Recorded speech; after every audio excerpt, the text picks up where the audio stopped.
Destroy the child. Corrupt them all.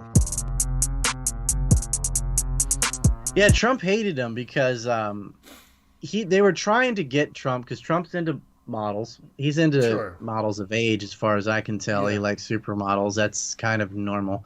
But if you're a billionaire and you want to hang out with models, I guess that's what a lot of them do, actually. But he had Mar-a-Lago, which the property adjacent to that used to be owned by Les Wexner, Okay. and it got passed to this guy called Grossman, who got in trouble with the law and had to liquidate it, and so it was a fire sale, but Trump was out of money. So Epstein, and he knew Trump really wanted it because it was adjacent to his own property and he could expand Mar-a-Lago if he got it. But he was out, and they were making fun of him because in his image is, oh, Donald Trump, the billionaire from New York, one of the richest men in America, and his brand and all. But actually, he lost a lot of money in bad investments in Atlantic City and the rest of it. And they used to say, oh, look at Trump, he's crying under the bed sheets because he's broke. We have to go bring him lunch, and like they were making fun of this, in their words, dumb goy who had lost his money and was a fraud. And Epstein took Trump on a tour of the property that Epstein was about to buy with Wexner's money. And this must have infuriated Trump. But lo and behold, the Hyatt that he had invested in started making some good profits. And the Apprentice was re-signed. And so he pulled his money together and he bought that property. And Epstein did not get it. He outbid him by less than $1 million out of like 41 or something. And so Epstein was furious. He's like, I'm going to expose you. You're not as rich as you say. And, you're broke now and da-da-da-da. And Trump said, all right. So he looked into Epstein. And Epstein had tried to recruit young girls from Mar-a-Lago on Trump's estate. One of them was Virginia Roberts. And at the time, she was like 14. And Maxwell's the one that recruited her. She was hanging out by the tennis locker room or something, and gave her a book about massage and say, hey, I know this wealthy guy that's looking for a traveling masseuse, and that's all you'd have to do. It kind of ropes her in.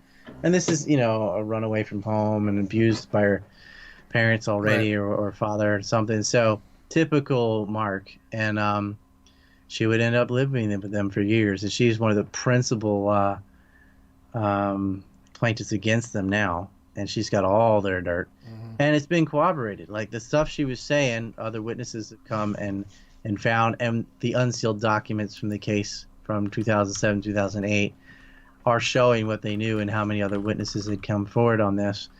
And so you look through his black book. So everyone he's pictured with, like he went after Elon Musk. He went after a lot of people that he has a photograph with or whatever, but that doesn't mean he got them, Of course. But the ones he got, he would definitely target people that had some sort of news of already hinting that they were that way, like Kevin Spacey and Woody Allen and Cosby and people that did get convicted, Right. or, So he would go, oh, that was the right target because we already know they're into little boys or they're into little kids or they're into raping people, like Polanski or something. But also you see Israeli prime ministers like Ehud Barak visiting Epstein. Mm-hmm. Why does Ehud Barak need to visit, a hedge fund manager or whatever in America? Like he was visiting because he was gathering the blackmail and intel that Epstein had, and he's probably playing around a little bit, considering that he spent the night in the adjacent apartments that were run by a real estate mogul named Mark Epstein, who's Jeff Epstein's brother, which is where he housed a lot of these MC2 models that were provided to him by Jean-Luc Brunel, who's another serial rapist. They used to pal around with Maxwell, and Brunel and Epstein would go around Paris and drug girls' drinks, and then have their way with them, in the limo and just going around raping. And they're so wealthy and so well connected that nothing would happen. It's like the Kingpin from Daredevil. They're like, what? I own the cops. I own the judge. You can't do squat. And he proved that. I mean, that case in Florida where Barry Kirscher is just handing it to him. By the way, Barry got an award from the ADL. Oh. And Acosta and the rest of it, he got 15 months and then serves 8 and he gets reduced to 13, and then he gets 6 days a week on work release where he just goes back to his Palm Beach mansion and continues raping people. That's so stupid. And in the jail, he had the gall to buy a bunch of girls' underwear. Not women's underwear. Girls. He bought a bunch of little girl panties.